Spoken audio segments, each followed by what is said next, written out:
एक खूबसूरत प्रेम कहानी के बाद उन्होंने शादी कर ली और 2 हफ्ते बाद पति काम पर जाने के लिए उठा और अपना चेहरा धोने के लिए बाथरूम गया।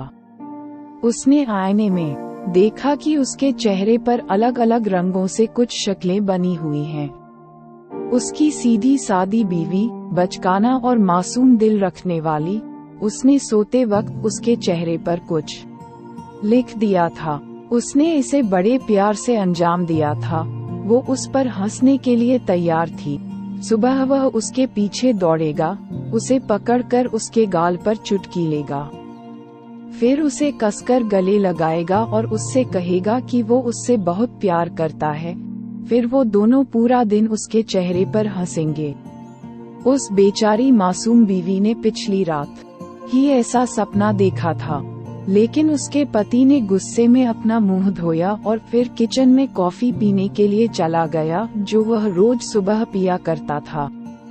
उसकी पत्नी आज कॉफी बनाना भूल गई थी, क्योंकि वो उससे थोड़ा सा झगड़ना चाहती थी। अपने पति से कुछ रोमांस की उम्मीदें, जो उसने हमेशा फिल्मों में देखा था और किताबों में पढ़ा था। पर जब उसे कॉफी नहीं मिली तो वो गुस्सा होकर उसके पास आया। वह उस पर चिल्लाया और उसे तब तक थप्पड़ मारता रहा जब तक कि उसने उसे जमीन पर नहीं गिरा दिया और कहा, मैंने तुम्हारे साथ खेलने के लिए शादी नहीं की है। मैं एक आदमी हूँ, छोटा बच्चा नहीं हूँ। मैंने एक परिवार बनाने के लिए तुमसे शादी की है, ताकि सभी की नजरों में एक आदमी बन सकूं। पागल हो क्या तुम? प्यार और रोमांस की कहानियों की तरह जीना चाहती हो? जागो जागो, तुम किसी फिल्म की हीरोइन नहीं हो। जो कहानियां तुम पढ़ा करती हो वह सब खत्म हो चुकी हैं। कहानियों से घर नहीं बनेगा और ना ही खाना बनेगा। ये कहानियां तुम्हारे बच्चों को नहीं पालेंगी। वह बेचारी मासूम बीवी खड़ी रो रही थी और अपने दुपट्टे से अपने आंसू पोंछ रही थी। पति ने उस पर चिल्लाते हुए कहा, आज मैं अपने दोस्तों को लंच पर बुलाऊंगा। मैं चाहता हूँ कि जब वह आए तो सारा खाना तैयार हो जाए। तुम समझ गई ना? और अगर खाने पीने में कुछ कमी रही तो तुझ पर अफसोस हो। वो उस वक्त खुद को ऐसे आदमी के रूप में देख रहा था कि जिसकी पत्नी उसकी इच्छाओं पर चलती है। वो अपनी पत्नी को जख्मी दिल के साथ छोड़कर बाहर चला गया। वह खड़ी इतनी जोर जोर से रो रही थी कि वह ठीक से सांस भी नहीं ले पा रही थी। वह जल्दी से दोपहर का खाना तैयार करने लगी। उसकी आंखों से बराबर आंसू बहते जा रहे थे। पति उस दिन काम पर नहीं गया, अपने दोस्त के घर चला गया। वो सोच रहा था कि उसने जो किया वो सही किया या गलत। वो अपने दोस्त से जाकर सब बताने लगा। आज मैंने अपनी बीवी को ये कहा, ऐसे डांटा, ऐसे मारा। लेकिन सौभाग्य से उसका दोस्त उसके जैसा नहीं था। उसने उसे अपनी बात पूरी करने की अनुमति नहीं दी और यह कहते हुए उसे बीच में ही रोक दिया। What underscore are you? ये सब कैसी क्रूरता तुम्हारे अंदर भरी है? इस तरह तुम अपनी पत्नी के साथ व्यवहार करते हो? क्या तुम एक अच्छे पति हो? क्या तुमने ईश्वर के दूत को नहीं सुना? महिलाओं के प्रति दयालु रहो। महिलाएं कांच की बनी बोतल की तरह होती हैं। आपको उसके साथ नरमी से व्यवहार करना होगा, उसके प्रति दयालु होना होगा, उसके साथ कोमल होना होगा, उसे दुलारना होगा और उसे तोड़ना नहीं होगा। अरे यार, तुमने अभी कुछ समय पहले अपनी पत्नी से खाना पकाने और बच्चों की परवरिश के बारे में जो बताया था, वो सब मूल रूप से उसके साधारण कामों में से एक है जिसे वो रोज करती है। और तुम्हारा उसके साथ दयालु और स्नेही होने से ही तुम्हारे लिए उसका प्यार और जुनून बढ़ेगा। वो आपको बताए बिना घर के वो सारे काम करेगी जो तुम चाहते हो। वह तेरी दासी नहीं है और न वह घर की नौकरानी है। तूने भी उससे इसलिए शादी नहीं की है कि जब उसकी जरूरत पड़े तो तू उसे इस्तेमाल करे, वरना उसे कूड़े की तरह फेंक दे। मेरे दोस्त, वो आपकी पत्नी है, आपका जीवन है, आपका सब कुछ है, उसे परेशान मत करो। ईश्वर से माफी मांगो और अपनी पत्नी के पास लौट जाओ, उसकी इज्जत करो और फिर कभी उसको तकलीफ ना देना। पति दुखी हुआ, बहुत पछताया और अपने अंदर कुछ कमजोरी महसूस की।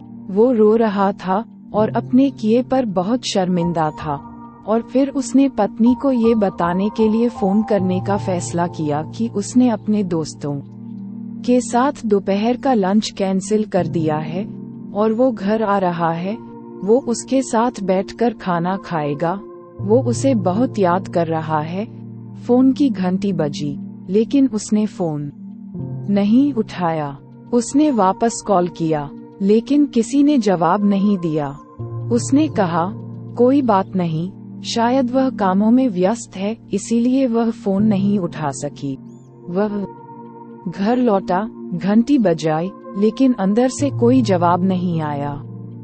उसने अपनी जेब में चाबी ढूंढी, लेकिन सुबह वह गुस्से में चाबी ले जाना भूल गया था।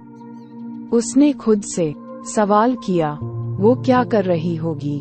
उसने फिर से घर की घंटी बजाई, लेकिन किसी ने उसे जवाब नहीं दिया और अचानक उसका फोन बजने लगा। फोन करने वाला उसका साला था। उसने बताया, बहन ने मुझे फोन करके बताया, भाई मैं ठीक नहीं हूँ, मेरी तबीयत बहुत खराब हो रही है, मुझे अस्पताल लेकर चलो। उसने बताया। बहन ये सब बताते हुए बहुत रो रही थी। वह कह रही थी, भाई जल्दी से आ जाओ, मुझे बहुत डर लग रहा है। ये सुनकर उसके पति का दिल इस ख्याल से रुक ही गया था कि उसके साथ कुछ बुरा हुआ है। उसने एक टैक्सी रोकाई और अस्पताल चला गया। वहां उसे उसका पूरा परिवार मिला। उनके चेहरे पर उदासी छाई हुई थी। उसने सोचा कि वे उससे गुस्से में मिलेंगे, क्योंकि उसकी पत्नी ने उन लोगों से इसकी शिकायत की होगी। लेकिन थोड़ी देर के बाद उसको लगा कि उसकी पत्नी ने किसी को कुछ भी नहीं बताया है। वह भी उनके साथ इंतजार करने लगा। कई घंटों के बाद डॉक्टर उनके पास आए, सिर झुकाया और उनसे कहा, आई एम सॉरी, हमने बहुत कोशिश की, लेकिन हम उसे बचा नहीं पाए। हमें बहुत अफसोस है, वह मर गई है। शाम को पति अपनी पत्नी के भाई से दूसरी चाबी लेकर घर आया। ताला खोलकर घर के अंदर गया तो टेबल को ढका हुआ पाया। उसने टेबल पर से कपड़ा हटाया। टेबल पर बहुत ही स्वादिष्ट व सुंदर तरीके के पकवानों की डिशें लगी हुई थी। उसने फ्रिज के दरवाजे के ऊपर एक कागज लटका हुआ देखा। उसने उसे खोला तो उसमें लिखा हुआ था, मेरे प्यारे पति, आज सुबह जो मैंने गलती की मुझे उसके बारे में बहुत अफसोस है। आप मुझे माफ कर दो। मैं आपसे बहुत मोहब्बत करती हूँ। मैं चाहती थी कि आप मुझे गले लगाकर मुझसे कहें कि मैं तुमसे बहुत मोहब्बत करता हूँ, तुम मेरी जिंदगी हो। लेकिन मैं अपने चुलबुलेपन की वजह से नहीं समझ पाई कि आप मेरी इस हरकत पर बहुत गुस्सा हो जाएंगे। मैं आपसे वादा करती हूँ कि अब मैं कभी आपको परेशान नहीं करूँगी। मुझे उम्मीद है कि आपके दोस्तों को खाना बहुत पसंद आएगा। ये उस आदमी के लिए शर्म की बात है जो अपनी बीवी से प्यार तो करता है, लेकिन ये भूल जाता है कि उस पर दया करना और उससे मोहब्बत करना ईश्वर ही का एक आदेश है। अपनी बीवी को याद रखो। घर जाओ तो मुस्कुराओ, तुम्हारी बीवी भी मुस्कुराएंगे। और मुझे पता है कि एक खुशहाल घर बनाने के लिए धैर्य, ईमानदारी और प्रेम की आवश्यकता होती है।